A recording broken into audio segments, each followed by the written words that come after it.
Hello students. आज हम लोग सीएफटी पढ़ने वाले हैं, crystal field theory. Coordination chemistry में बहुत इंपॉर्टेंट टॉपिक है। इससे एक क्वेश्चन सीबीएसई में और आईआईटी जेईई में जरूर पूछा जाता है। वीबीटी सबसे पहले हम लोग पढ़ते हैं, और वीबीटी जिन कॉम्प्लेक्सेस की प्रॉपर्टीज को एक्सप्लेन नहीं कर पाता उनको एक्सप्लेन करने के लिए सीएफटी का इस्तेमाल किया जाता है बच्चों। और सीएफटी बहुत इजी है, बहुत छोटी सी थ्योरी है ये। इसमें बेसिकली ये मान के चलते हैं कि जो मेटल लिगेंड बॉन्ड है वो आयोनिक होता है। आप देख सकते हैं क्या लिखा हुआ है, according to this theory metal ligand bond is purely ionic. VBT में हम मान करके चलते हैं कि वो कोवेलेंट होता है। मेटल लिगेंड बॉन्ड जो है वो कोवेलेंट या कोऑर्डिनेट बॉन्ड होता है। यहाँ पर आयोनिक इंटरेक्शन मान के चलते हैं कि मेटल हमारा पॉजिटिव है, लिगेंड हमारा नेगेटिव है। ठीक है। अब देखिए होता क्या, जैसे सबसे पहले हम बात करें ऑक्टाहेड्रल कॉम्प्लेक्सेस में, तो first we will talk about Ml6 octahedral complexes. Ml6 octahedral के लिए बात कर लेते हैं। तो मेरे बच्चों, यहां पर एक मेटल है और 6 लिगेंड है। तो देखो होता क्या है, मेटल के ऊपर पॉजिटिव चार्ज है, लिगेंड के ऊपर नेगेटिव चार्ज होता है। यहां पर 6 लिगेंड मेटल को चारों तरफ से घेर लेते हैं। Metal ion is surrounded by 6 negatively charge ligands. आप देख सकते हैं ऑक्टाहेड्रली ये मेटल सराउंडेड है लिगेंड से। मेरे बच्चों, अब इसमें होता क्या है, देखिए वहां पर वीबीटी में हम बात करते थे कि मेटल और लिगेंड के बीच में कुछ ऑर्बिटल होते हैं और उसमें ऑर्बिटल में इलेक्ट्रॉन शेयर होता है लिगेंड के द्वारा, एंड देन फिर वो बॉन्ड बनाता है। यहाँ ऐसा नहीं है, यहाँ पर सब कुछ हमें मेटल के लिए पढ़ना है। तो आपको ये फिगर बच्चों याद रखना है। और देखिए क्या होता है, देखो कोई भी मेटल आयन हो, जैसे कि मान लो Fe+2 है, तो हमने ये देखा था कि इसमें 3d6 4s2 होता था। फिर हम उसमें 3d6 4s0 होता था, और हम इसमें देखते थे कि हमने शेयरिंग वगैरह की थी और Ml6 के बॉन्ड बनाए थे हमने, लिगेंड के साथ में मेटल के बॉन्ड बनाए थे। बच्चों, यहाँ पर आप देख सकते हैं ये जो डी ऑर्बिटल है, इस डी ऑर्बिटल में टोटल 6 इलेक्ट्रॉन है। कितने इलेक्ट्रॉन है? 6। ठीक है। और ये जो इलेक्ट्रॉन्स हैं, ये देखिए लिगेंड आ रहा है इसके पास में, लिगेंड पे कैसा चार्ज है? Negatively charge. और डी ऑर्बिटल के इलेक्ट्रॉन्स पे कैसा चार्ज है? Negative charge. तो लिगेंड जो आ रहे हैं आपके पास 6 नेगेटिव लिगेंड, उनमें और इनमें क्या होगा? रिपल्शन होगा। और रिपल्शन की वजह से क्या होगा, जो डी ऑर्बिटल है, जो आपकी बाहर वाली डी ऑर्बिटल है, उसकी जो एनर्जी होगी वो क्या हो जाएगी बेटा जी? इंक्रीज हो जाएगी। एनर्जी ऑफ डी ऑर्बिटल क्या होगी? इंक्रीज हो जाएगी।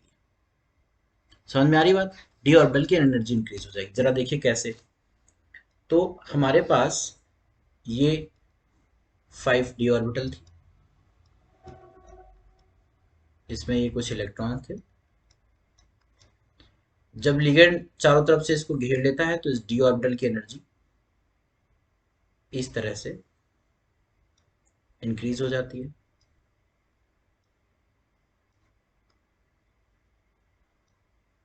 कौन कौन से डी ऑर्बिटल है ये? D X Y, D X Z, D Z square, D Y Z, D X square minus Y square, ये ऑर्बिटल्स। मैं इलेक्ट्रॉन्स इसमें शो नहीं कर रहा हूँ। इलेक्ट्रॉन सिर्फ मैंने आपको ये बताने के लिए, ये समझाने के लिए बताया था कि इलेक्ट्रॉन और मेटल के जो इलेक्ट्रॉन है और जो लिगेंड है उसके बीच में रिपल्शन हो रहा है। डी में ये 6 ऑर्बिटल्स है और इनमें इलेक्ट्रॉन्स हैं। अब जब लिगेंड और ज्यादा क्लोज आता है और क्लोज आता है मेटल से, तो क्या होता है कि ये जो डी ऑर्बिटल है दो पार्ट्स में टूट जाती है।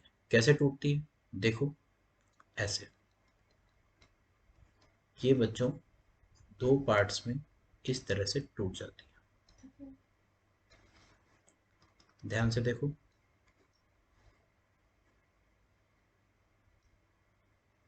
ऐसे। नीचे वाला जो सेट होता है ये होता है आपका D X Z, D Y Z और डी एक्स वाई। ऊपर वाला जो सेट होता है बेटा जी, ये होता है D Z square, D X square minus Y square. नीचे वाला जो तीन ऑर्बिटल का सेट है इसको बोलते हैं T2G। ऊपर वाले को बोलते हैं EG। ये ध्यान रखिए, कुछ बच्चे इसको गलती कर देते हैं, ऐसे लिख देते हैं EG। ऐसे नहीं लिखना होता है, ये ई और ये सफिक्स में जी होता है, ये ध्यान रखिएगा आप। ठीक है, इस तरीके से लिखना है आपको, ऐसे नहीं लिखना है। अब मेरे बच्चों, ये आपका बैरी सेंटर है, मतलब कि जो ओरिजिनल एनर्जी का सेंटर था। अब देखिए इसमें हुआ क्या है, रिपल्शन को मैनेज करने के लिए डी ऑर्बिटल ने अपनी 3 ऑर्बिटल्स की एनर्जी को नॉर्मल से कम कर दिया। इनकी क्या हो गई, एनर्जी डिक्रीज हो गई 3 ऑर्बिटल की, और 2 ऑर्बिटल की एनर्जी क्या हो गई, इंक्रीज हो गई। मेरे बच्चों, इसके बीच का जो एनर्जी गैप होता है, इसके बीच का जो एनर्जी गैप है इन दोनों ऑर्बिटल्स के बीच का, इसको बोलते हैं डेल्टा ओ। डेल्टा ओ क्या होता है बेटा जी, डेल्टा ओ होता है क्रिस्टल फील्ड स्प्लिटिंग एनर्जी। क्या होता है, क्रिस्टल फील्ड स्प्लिटिंग एनर्जी, या क्रिस्टल फील्ड स्टेबलाइजेशन एनर्जी भी इसको हम लोग बोल देते हैं। ठीक है, अब ये ओ स्टैंड फॉर ऑक्टाहेड्रल, ये ध्यान रखेंगे। एक चीज तो आपको ये याद रखना है, दूसरा क्या याद रखना है, दूसरा ये याद रखना है कि जो डेल्टा ओ होता है ये इक्वल टू होता है 10 डी क्यू, कैपिटल डी और स्मॉल क्यू बनाना ध्यान रखेंगे। जिस तरह से जो लेटर बनाया जा रहा है उसको वैसे ही बनाएंगे, डी कैपिटल रहेगा, स्मॉल क्यू रहेगा। अब आप पूछेंगे सर ये डी क्यू क्या होता है, तो अभी फिलहाल मैं आपको डी क्यू के बारे में कुछ नहीं बताऊंगा। डी क्यू आप ऐसे मान के चलें कि जो डी क्यू एक आप इसको यूनिट मान सकते हैं, ये यूनिट है नहीं, लेकिन आप इसको एक यूनिट की तरह मान लीजिए। ठीक है, ताकि आपको इजीली समझ में आ जाए टॉपिक। डेल्टा ओ दोनों ऑर्बिटल्स के बीच का एनर्जी गैप है, और डी क्यू उसका उसका 10 टाइम्स है, मतलब कि जो डेल्टा ओ है वो 10 डी क्यू के बराबर है। ठीक है, अब मेरे बच्चों ये जो नीचे वाला सेट है इसकी एनर्जी घट गई है, तो नीचे वाले सेट की एनर्जी होती है -4 डी क्यू, ऊपर वाले की एनर्जी होती है 6 डी क्यू। ऊपर वाला प्लस में होता है, नीचे वाला माइनस में होता है। मेरे बच्चों आप डी क्यू की जगह इसको लिख सकते हैं डेल्टा ओ के रिस्पेक्ट में। कैसे लिख सकते हैं, डेल्टा ओ, ये क्या हो जाएगा, माइनस का 0.4 डेल्टा ओ, ऊपर वाला क्या हो जाएगा, माइनस का जीरो सॉरी प्लस का 0.6 डेल्टा ओ। समझ में आ रही है आपको बात। ठीक है, अब पहले तो आप इस फिगर को बनाएंगे अच्छे से, और फिर मैं आपको इसके बारे में आगे बताता हूँ। देखिए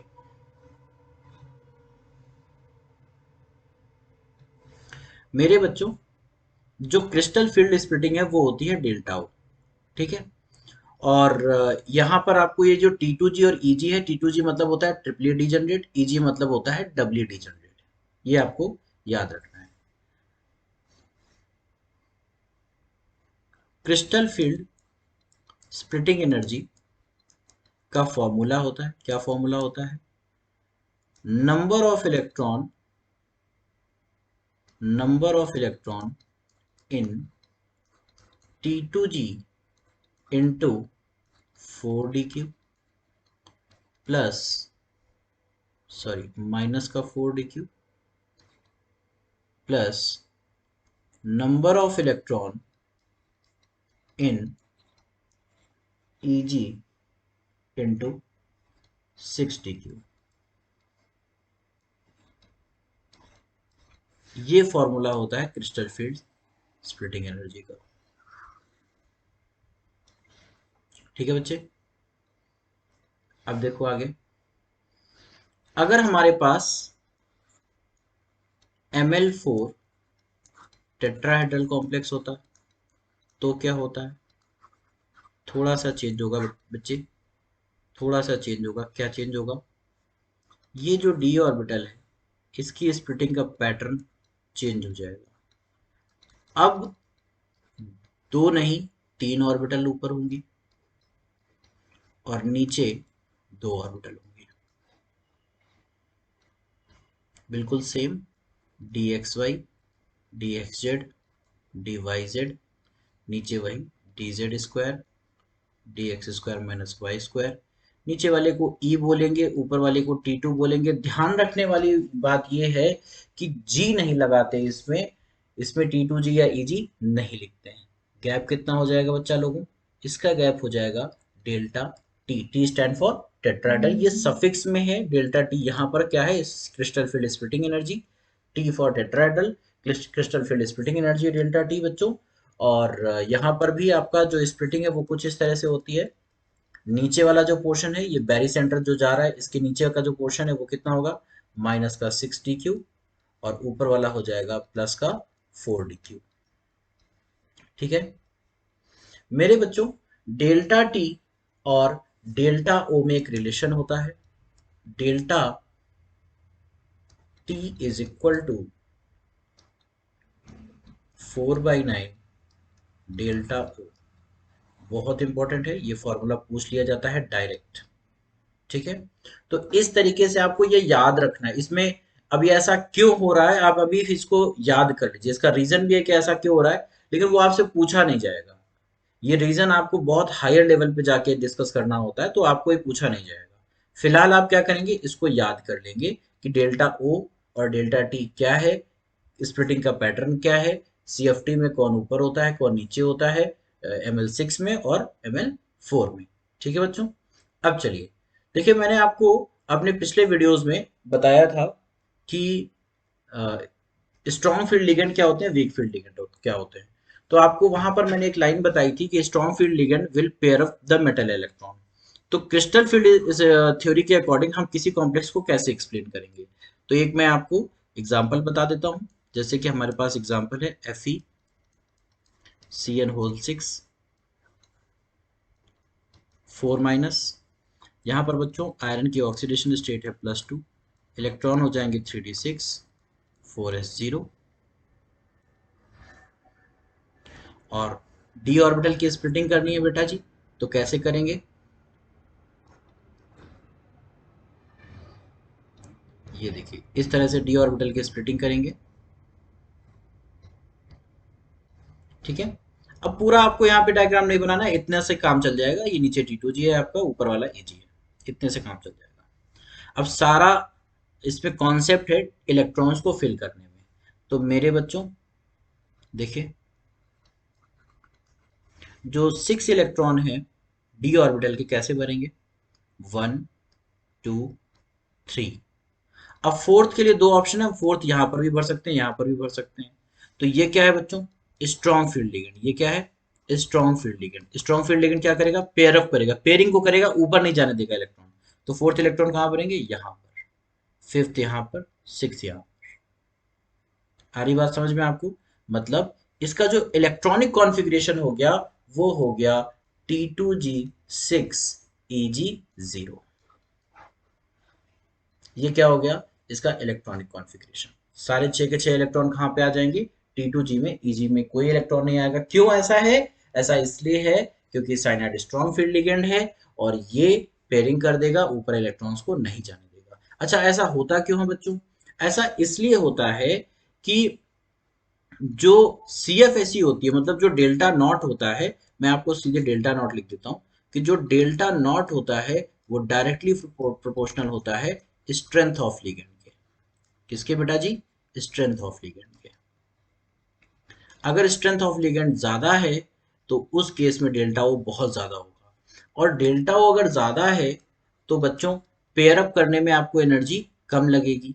डेल्टा ओ अगर ज्यादा है और पेयरिंग एनर्जी कम है तो क्या होगा, जो चीज कम होगी वही होता है पहले। अगर पेयरिंग एनर्जी कम है तो पेयरिंग हो जाएगी, और अगर डेल्टा ओ कम है तो इलेक्ट्रॉन ऊपर चला जाएगा। ध्यान रखेंगे, स्ट्रॉन्ग फील्ड लिगेंड के लिए हमें जनरली यही मिलता है कि डेल्टा ओ ज्यादा होता है और पेयरिंग एनर्जी कम होती है। तो आप लोग ये कोई ये हर जगह अप्लाई नहीं होगा, लेकिन वो इसलिए अप्लाई नहीं होगा क्योंकि ये डिपेंड करेगा मेटल के इलेक्ट्रॉनिक कॉन्फ़िगरेशन पर।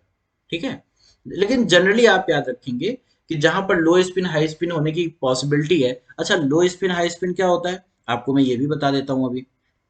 फिलहाल आप ये याद रखेंगे कि ये आपको कब मिलेगा, फॉर स्ट्रॉन्ग फील्ड लिगेंड। जहां पर स्ट्रॉन्ग फील्ड लिगेंड होंगे वहां पर आपको ये मिल जाएगा कि डेल्टा वो ज्यादा होगा, पेयरिंग एनर्जी कम होगी, इसलिए पेयरिंग विल ऑब्जर्व। आप ये लाइन लिख सकते हैं कि pairing will occur when strong field ligand is present, when strong field ligand is present। ठीक है बच्चों, ये आप लिख सकते हैं। अब एक और एग्जांपल देख लेते हैं हम लोग, कौन सा, दूसरा एग्जांपल है हमारा Fe H2O होल 6 +2। बच्चों यहाँ पर भी आयरन की ऑक्सीडेशन स्टेट +2 है और ये 3D6 4s0 होता है इलेक्ट्रॉनिक कॉन्फ़िगरेशन। तो बेटा जी यहाँ पर क्या होगा, ऐसे देखिए,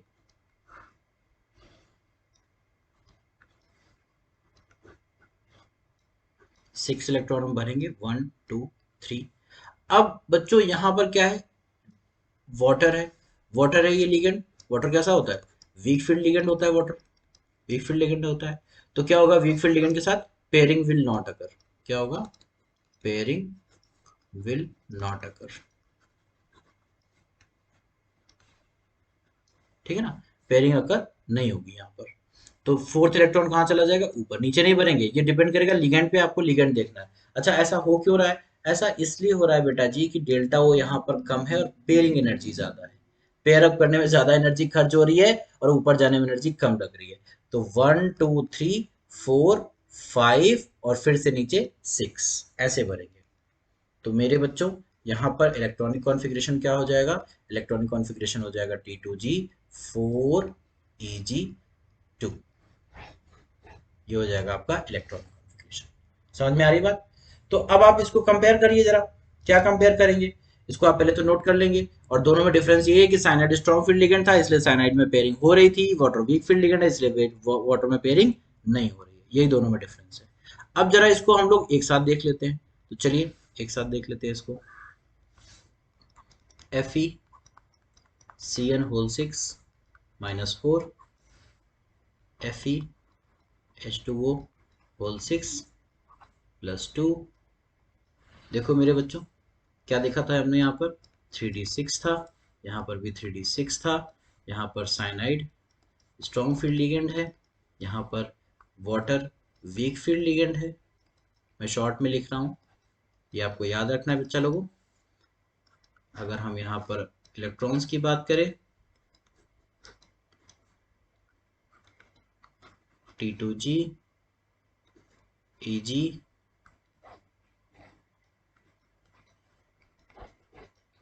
T2G EG इसके लिए भी।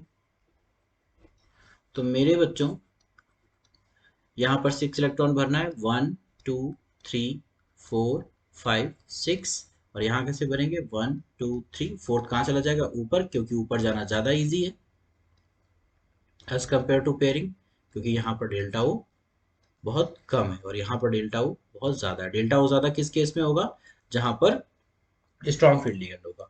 अब आप देख सकते हैं बेटा जी, यहाँ पर आप ये देख सकते हैं कि यहाँ पर क्या है, all metal electrons are paired, all metal electrons are paired। सारे कैसे, पेयर्ड। और जब मेटल के सारे इलेक्ट्रॉन पेयर्ड होते हैं तो कॉम्प्लेक्स कहता कैसा होता है, कॉम्प्लेक्स होता है बेटा जी diamagnetic. Complex is diamagnetic. Complex कैसा होता है, डायमैग्नेटिक। और यहाँ पर क्या है, आप देख सकते हैं 1 2 3 4 टोटल 4 अनपेयर्ड इलेक्ट्रॉन है। कितने हैं बेटा जी, 4 अनपेयर्ड इलेक्ट्रॉन। मतलब n इज इक्वल टू क्या है, 4। मैंने आपको अपने पिछले लेक्चर में बता रखा है कि मैग्नेटिक मोमेंट कैसे कैलकुलेट करते हैं। तो मैग्नेटिक मोमेंट कैलकुलेट करने का फॉर्मूला होता है √n n+2। यूनिट होती है इसकी बोहर मैग्नेटॉन, बी हम लिखते हैं शॉर्ट में। n इज इक्वल टू 4 है, आप पुट कर देंगे यहाँ पर 4 4+2 बोहर मैग्नेटॉन। क्या हो जाएगा, तो मैग्नेटिक मोमेंट आ जाएगा यहाँ से। मैग्नेटिक मोमेंट मेरे बच्चों आ जाएगा इसका 4.9 बोहर। आप कैलकुलेट कर लीजिएगा, मैंने पहले से कैलकुलेट किया हुआ तो मुझे याद है। तो 4.9 इसका मैग्नेटिक मोमेंट हो जाएगा। और जब किसी कॉम्प्लेक्स के पास में मेटल के अनपेयर्ड इलेक्ट्रॉन होते हैं तो उस कॉम्प्लेक्स को बोला जाता है पैरामैग्नेटिक। क्या बोला जाता है बच्चे, पैरामैग्नेटिक कॉम्प्लेक्स। मतलब ये मैग्नेटिक फील्ड से अट्रैक्ट हो जाएगा, ये वाला अट्रैक्ट हो जाएगा, ये वाला अट्रैक्ट नहीं होगा क्योंकि ये कैसा है, डाया है। तो इसमें अनपेयर्ड इलेक्ट्रॉन पूछ सकता है आपसे और मैग्नेटिक मोमेंट पूछ सकता है। और स्प्लिटिंग किस तरीके से हो रही है, इलेक्ट्रॉनिक कॉन्फ़िगरेशन वगैरह पूछ सकता है, तो इलेक्ट्रॉनिक कॉन्फ़िगरेशन भी याद रखेंगे। T2G6 EG0, यहाँ पर T2G4 EG2। ठीक है मेरे बच्चों। तो जल्दी से जल्दी आप लोग इसको पढ़ लीजिए और अच्छे से रिवाइज कर लीजिए। बहुत इंपॉर्टेंट टॉपिक है सीबीएसई के लिए।